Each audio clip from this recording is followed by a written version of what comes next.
지난 시간에는 에너지의 과학적인 정의가 뭔지, 그 에너지는 또 일하고 굉장히 관계가 있다고 그랬죠. 그래서 에너지와 일, 그 다음에 뭐 또 힘도 또 생각을 해봐야 되겠죠. 그 어떤 궁극적인 변화를 일으키는 힘. 이번 시간에 이러한 과학적인 에너지의 정의에 따라서 놓고 봤을 때 도대체 이 세상에는 에너지는 어떤 형태로 존재하는가라고 하는 것에 대해서 알아보도록 하겠습니다. 집중해서 계속 함께 이 시간을 하도록 하겠습니다. 자, 이어보겠습니다.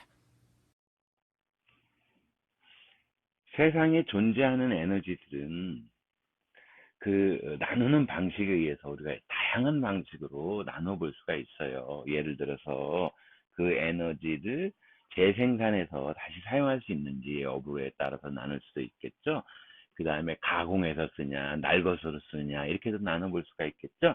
그런데 이번 시간에는 도대체 이 에너지들이 어떤 방식으로 존재하는가, 그래서 에너지가 존재하는 그러한 에너지의 형태에 따라서 한번 나눠보려고 합니다. 여기 수많은 에너지 종류가 있죠. 그죠? 기계적 에너지, 열 에너지, 핵 에너지, 화학 에너지, 전자기 에너지 쭉 이렇게 있죠.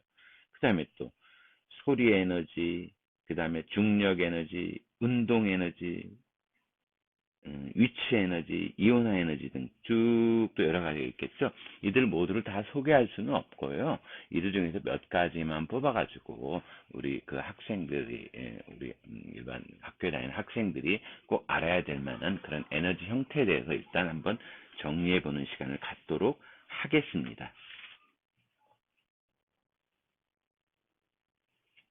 자, 그 첫 번째로 열 에너지에 대해서 한번 알아보도록 하겠습니다. 열 에너지. 자, 열 에너지. 여러분들 혹시 친구들하고 악수를 할 때 보면은, 아, 네 손은 참 따뜻하다.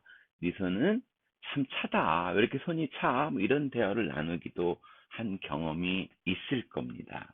이때 차다, 뜨겁다의 정도를 우리가 표현한 것을 수치화해서 표현한 것을 온도라고 보통 얘기를 하는데, 보통 온도하고 열을 흔히 우리가 잘 구별하지 못하는 친구들도 가끔 있더라고요. 자, 그래서 열 에너지라고 하는 데에서는 기본적으로 그 이동하는 열 에너지다라는 생각을 가지시면 돼요. 그러니까 물체 사이에서 이동하면서 온도를 변하게 한다. 그런 걸 우리는 열 에너지로 정의를 하고 있어요. 예를 들어서 악수를 했을 때, 내 손이 만약에 따뜻하고 상대방의 손이 차가웠다면은, 내가 가진 따뜻한 열이 차가운 손을 가진 친구들한테 이렇게 이동하겠죠? 그런 걸 우리가 열 에너지라고 해요. 그러니까 일반적으로 물체에 열 에너지를 가해주면은 온도가 올라가는 현상을 우리가 볼 수가 있습니다.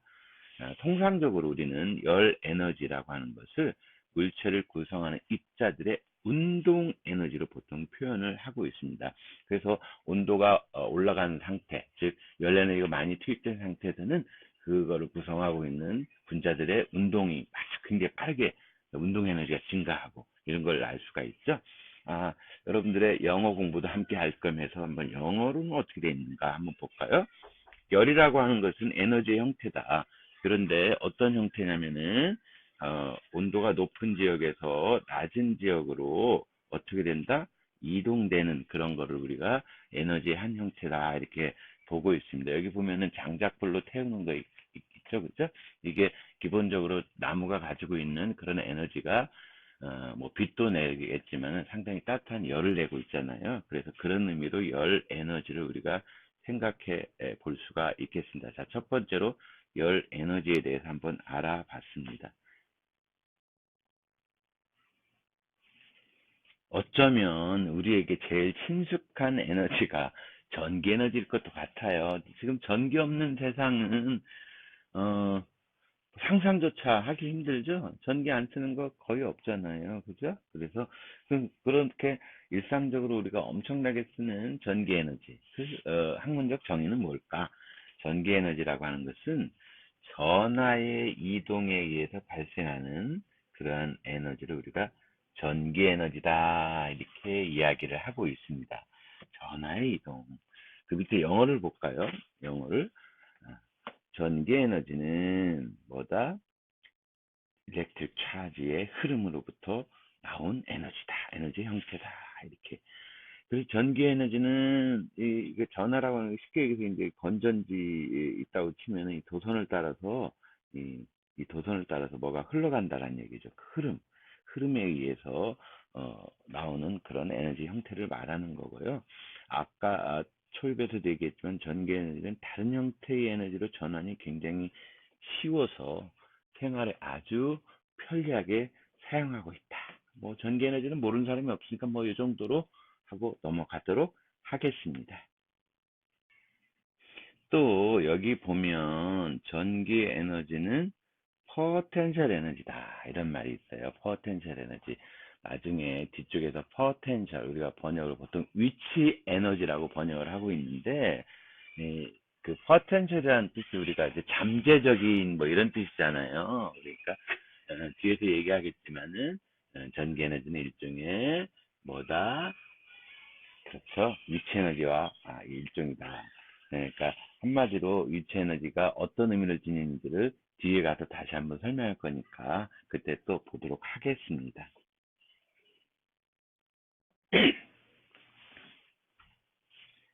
자, 이번에는 빛 에너지에 대해서 생각해 봅시다. 빛 에너지 모르는 사람 없을 거예요.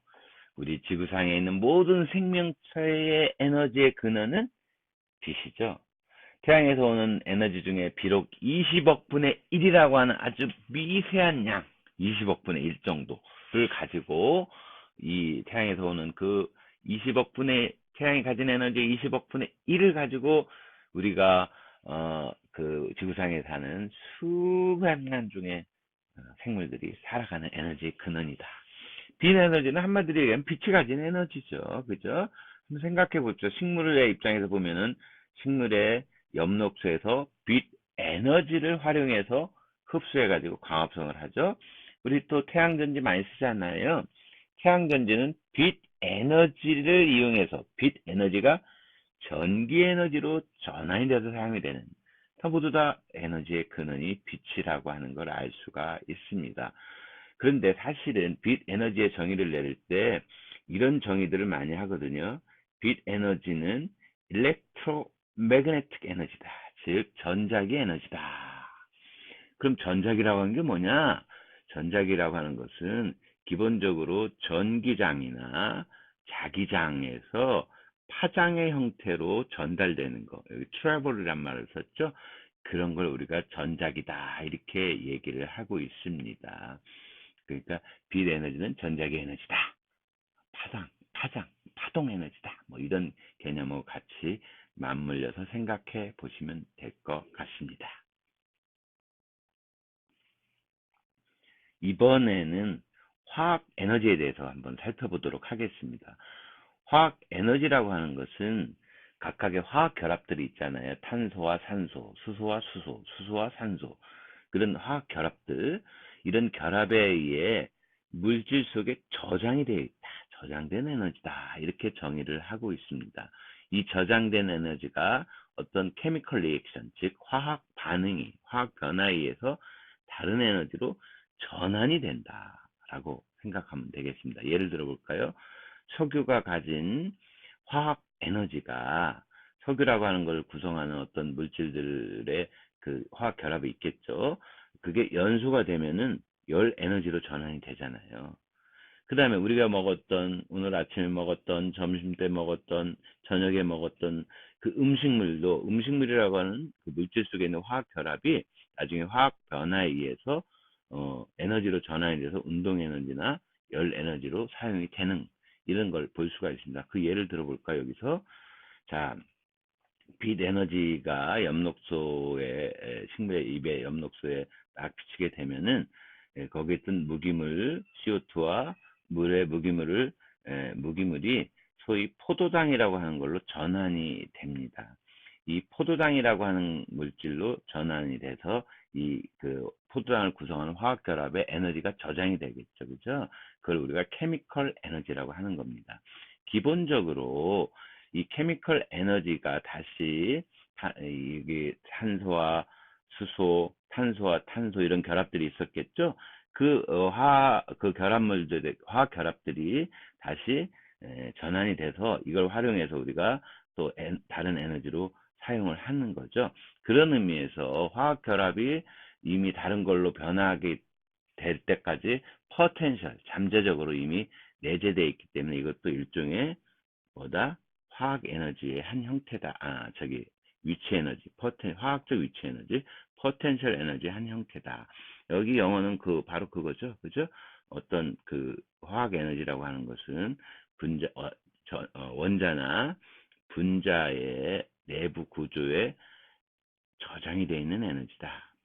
기본적으로 이거는 다른 물질로 트랜스폼하는, 그죠? 화학 반응을 통해서 다른 물질로 전환이 되면서 에너지화 되는 거죠. 이 케미컬 에너지의 예가 우리 광합성도 있죠. 석유, 가스, 석탄, 음식물 이런 것들이 전부 다 화학 에너지라고 할 수가 있습니다. 이번에는 운동 에너지에 대해서 알아보겠습니다. 자, 우리가 축구공을 한번 생각을 해봅시다. 축구공. 바로 앞에서 손으로 앞 사람한테 살짝 던져주면은 뭐라 그럴까, 큰 힘을 못 느끼죠? 그런데 이거를 온 힘을 가해가지고 뻥 차서 아주 빠르게 운동하는 축구공이 내 몸에 맞았다. 좀 아프겠죠, 그죠? 그래서 이때 말하는 운동 에너지라고 하는 것은 운동하는 물체가 가지는 에너지다라고 정의를 할 수가 있겠습니다.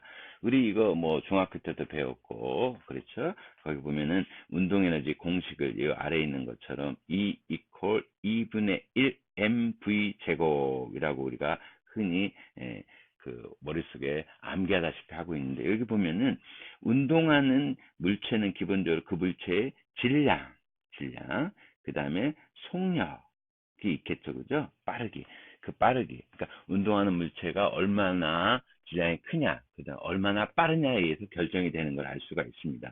즉, 물체의 질량과 그 다음에 물체의 속력의 제곱에 곱한 거에 비례하게 크다. 그러니까 아주 센 탄알, 예를 들어 63빌딩에서 돌 하나 떨어뜨렸을 때하고 1층에서 떨어뜨렸을 때하고 자연낙하 속도가 엄청 차이가 나잖아요. 속력 차이가 엄청나기 때문에 63빌딩에서 떨어지는 그 작은 돌에도 우리는 큰 데미지를 입을 수가 있겠습니다. 기본적으로 이 운동 에너지를 영어로 카이네틱 에너지라고 하고 있습니다. 카이네틱 에너지라고 하는 것 자체, 운동 에너지는 지금 조금 전에 얘기한 것처럼 운동에 의해서 어떤 물체가 가지고 있는 그런 에너지를 말하는 거고, 이 카이네틱이라고 하는 용어는 기본적으로 그리스 말에서 나온 거예요. 그리스 말인 키네시스에서 나온 건데, 그 뜻은 운동을 뜻하는, 이 키네시스가 운동을 뜻하는 겁니다. 자, 걸들이 운동하고 있죠. 걸들이 역시 운동 에너지 같겠죠. 오토바이를 타고 윙 달린다. 운동 에너지를 갖습니다. 자, 운동 에너지에 대해서 알아봤습니다.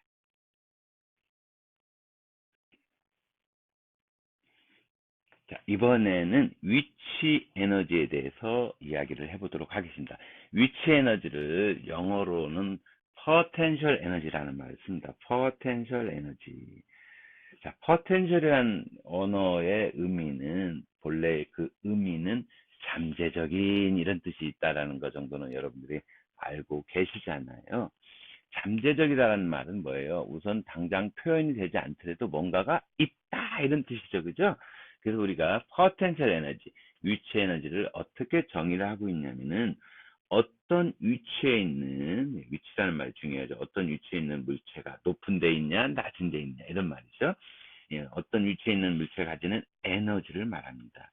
예를 들어서 높은 곳에 있는 물체가 일을 할 수 있는 능력을 우리는 중력에 의한 위치 에너지 이렇게 표현하고 있습니다. 높은 곳에서 중력으로 높은 곳에 있는 거는 지구 중심 방향으로 떨어지잖아요. 그러니까 예를 들어 보면은 여기에 있는 수면의 높이가 있었다 이 말이야. 예, 여기에 있는 물은 기본적으로 위치 에너지를 갖는 거예요. 그 위치 에너지가 떨어지면서 에너지화 되는 거죠. 우리 양궁 선수, 우리나라에 20년 이상을 그냥 제패하고 있는 양궁 선수가 활을 쫙 당겼다 이렇게. 놓기 전까지는 여기가 에너지가 포텐셜로 존재하고 있어요. 그래서 탁 놓으면은 쭉 날아가겠죠. 운동 에너지화 되겠죠. 그죠? 네, 이런 것들을 우리가 위치 에너지다. 이렇게 얘기를 하고 있습니다. 자, 영어로 되는 걸 보면은 어떤 물체나 물질에 스토어드, 내재되어 있는, 내장되어 있는, 저장되어 있는 에너지를 potential 에너지라고 하고, 이 저장된 에너지는 기본적으로 어떤 그 물체나 물질의 위치라든가 배열, 어레인지먼트 혹은 상태에 따라서 결정이 되겠죠. 앞에서 우리가 전기 에너지가 위치 에너지의 한 형태다라고 우리가 얘기를 하는 것은 뭐냐면 전지를 한번 생각해 보세요. 전지 가만히 놔두면 전기 에너지가 어떻게 뭐 그 발현이 돼가지고 빛을 낸다거나 모터를 돌린다거나 그렇게 되죠. 그렇게 되려면은 기본적으로 전지에 도선이 연결이 돼가지고 꼬마 전구에 불을 밝힌다. 그랬을 경우에 도선이 연결되지 않으면은 그거는 내재되어 있는 위치 에너지적인 개념이죠. 그 다음에 화학 에너지도 마찬가지죠. 그죠? 그것이 화학 반응이 일어나지 않으면은 그 안에 저장되어 있는 거예요. 그래서 케미컬 에너지나 위치 에너지, 전기 에너지를 위치 에너지의 일종이다라고 이야기를 하고 있는 겁니다. 제 얼굴이 안 나타나서 궁금하셨죠? 저 아직 살아 있습니다. 자, 사실은 우리가 지금 위치 에너지다, 그 다음에 운동 에너지라고 하는 것들, 이걸 가지고 물리학에서는 크게 위치 에너지하고 운동 에너지적 관점에서만 얘기를 하고 있어요. 왜 그랬는지 가만히 생각해 보면은 아까 제가 전기 에너지는 일종의 포텐셜 에너지의 형태다. 그 다음에 또 뭐도 그랬어요? 그 전기 에너지뿐만 아니라 화학 에너지도 포텐셜 에너지의 개념이다. 이렇게 생각했잖아요. 이거를 한번 먼저 얘기할 수도 있었지만은 정리한다는 의미로 여기서 다시 한번 그 생각해 보는 시간을 갖도록 하겠습니다. 자, 지난 시간까지 했던 것 중에 우리가 에너지의 정의가 어떻게 됐습니까? 일을 할 수 있는 능력 혹은 어떤 변화를 일으킬 수 있는 그런 능력을 우리가 에너지다 이렇게 얘기를 했고, 에너지는 기본적인 타입은 어떻게 나눈다? 그렇죠. 카이네틱 에너지하고 또 포텐셜 에너지, 즉 운동 에너지와 위치 에너지라고 하는 걸로 크게 기본적인 타입으로 두고 보는데, 다시 한번 카이네틱 에너지를 정리해 보면, 즉 운동 에너지를 정리해 보면은 운동 에너지는 뭐다? 운동에 의해서 어떤 물체가 가지는 에너지를 말하는 거죠. 그거는 기본적으로 뭐에 달려 있다? 질량과 그 다음에 벨러시티, 즉 속력에 달려 있다. 그 다음에 포텐셜 에너지, 즉 위치 에너지는 뭐 어떤 거다? 결국에는 어떤 물체의 그런 위치나 아니면 형태도 뭐 이것도 뭐 케미컬 리액션 개념으로, 아니 케미컬 에너지의 개념도 되는 거고, 전지와 같은 전기 에너지 되는 거죠. 그런 형태에서 비롯된 그걸 우리가 포텐셜 에너지. 그러니까 처음에 이 포텐셜 에너지를 저는 개인적으로 위치 에너지다라고 번역한 게 제대로 된 건가라는 생각을 한번 해봅니다. 근데 아무튼 원래 포텐셜 에너지가 높은 데 있는 물체가 포텐셜 에너지가 높다, 그래서 높은 위치에 있으니까 그렇다라고 해서 아마 그렇게 번역을 한 것 같은데, 뭐 여하튼 그 위치 에너지를 머릿속에 생각하면서 잠재적인 포텐셜 그 생각을 함께 지니기를 희망합니다. 자, 계속 몇 장면 더 이어서 보도록 하겠습니다.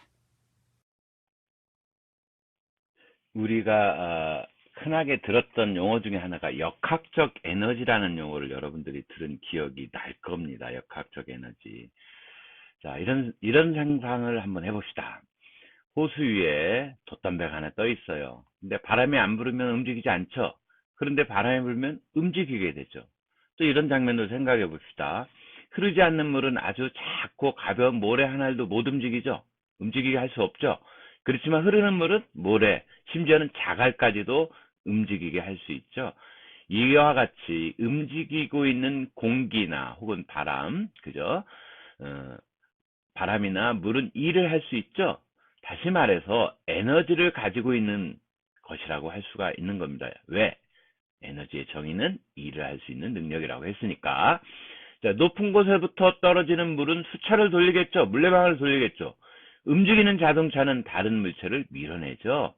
이렇게 어떤 물체가 다른 물체에 직접 일을 할 수 있을 때 이 물체가 가지는 에너지를 역학적 에너지 이렇게 얘기합니다. 다시 뭐라고? 어떤 물체가 다른 물체에 직접 일을 할 수 있을 때 이 물체가 가지는 에너지를 역학적 에너지 혹은 기계적 에너지다 이렇게 얘기합니다. 역학적 에너지는 운동 에너지와 위치 에너지 죄송합니다. 나눌 수가 있습니다. 다시 말해서 정리해보면 역학적 에너지는 물체, 위치에 의해 정해지는 위치 에너지, 그 다음에 운동하는 물체가 가지는 운동 에너지로 나누어지고 항상 그 합으로 역학적 에너지는 결정이 돼요. 그런데 역학적 에너지는 항상 위치 에너지와 운동 에너지 합이라고 그랬는데 이 장면을 우리 한 번 정도는 타봤죠? 놀이동산 가서 타봤을 거예요. 자, 여기 가장 높죠? 일시적으로 정지했어. 뭐는 굉장히 높아? 위치 에너지는 최대예요. 운동 에너지는 최소야. 이거 더한 합은 뭐예요? 어떻게 돼? 같아요. 네. 이 정도 내려왔어요. 뭐가 낮아졌어요? 위치 에너지가 낮아졌어요. 위치 에너지가 감소했고 뭐는 증가하겠어요? 운동하는 물체는 뭐를 가지니까? 운동 에너지가. 그죠? 여기서 위치 에너지가 운동 에너지로 전환이 일어난 거예요. 그러나 여전히 뭐야? 역학적 에너지는 변화가 없어요. C 지점이 가장 빠르게 운동하겠죠. 팍 센 속력으로. 그러나 가장 낮은 데 있어. 그러니까 위치 에너지는 가장 낮으니까 최소, 운동 에너지는 가장 빠르니까 최대. 그러나 더해도 역시 역학적 에너지는 변함이 없어요. D도 마찬가지. 그죠? 그래서 역학적 에너지는 이와 같이 항상 보존이 된다라고 하는 걸 알 수가 있어요. 여기 보존이 된다고 돼 있네요. 그죠? 변화가 없다. 보존이 된다. 앞에서 이야기한 것에 조금 더해서 우리 에너지 보존 법칙이라고 하는 것으로 마지막 정리를 해봅시다. 자, 운동하는 물체에 만일 공기 저항이나 마찰이 일어난다면 어떤 일이 벌어지겠어요?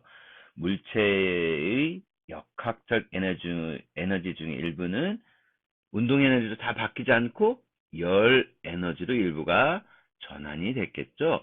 결국에는 열 에너지 손실로 인해서 역학적 에너지는 보존되지 않죠. 그러나 사고의 틀을 좀 바꿔봅시다. 역학적 에너지하고 열 에너지를 다 합한다면은 그건 항상 일정하게 보존이 되는 걸 알 수가 있어요. 이 그림 한번 볼까요? 에너지는 cannot be created. 만들어지지도 않고 파괴되지도 않는다. 자, 대포를 빵 쐈어요. 자, 케미컬 에너지가 대포 화약에 의해서 빡 쐈어. 운동 에너지 점점 빨라지죠? 포텐셜 에너지도 높아지죠. 그러다 저 가만히 운동 에너지는 오히려 올라갈수록 줄어들고 포텐셜 에너지는 증가하죠. 다시 내려왔어. 뻥 터졌어. 열 에너지. 그죠? 물론 빛 에너지도 있겠죠. 그죠? 예, 그래서 실질적으로 그 운동 에너지하고 역학 에너지뿐만 아니라 열 에너지도 여기에 관여를 하는데 이들 모두 합한 것은 어디? 여기에 있거나 여기에 있거나 여기에 있거나 항상 같다. 그걸 우리는 에너지 보존 법칙이다 이렇게 얘기해요. 자, 정리해보면 에너지는 한 형태에서 다른 형태로 전환되거나 한 곳에서 다른 곳으로 전달될 수는 있지만 새로 생성되거나 소멸되지는 않는다. 이게 뭐다? 에너지 보존 법칙이다. 자, 지금까지 에너지가 보고 에너지는 어떤 형태가 있고 역학적 에너지는 어떻게 보존이 되고 전체적으로 에너지 보존은 어떻게 되는지를 알아봤어요. 다음 시간에는 지금 전 지구적으로 우리나라를 비롯해 가지고 에너지와 관련된 어떤 위기가 있는가, 그리고 이를 극복할 수 있는 그런 방안은 뭔가, 그래서 우리는 에너지 교육을 어떤 관점에서 해야 되는가, 이런 걸 좀 더 알아보도록 하겠습니다. 수고하셨습니다.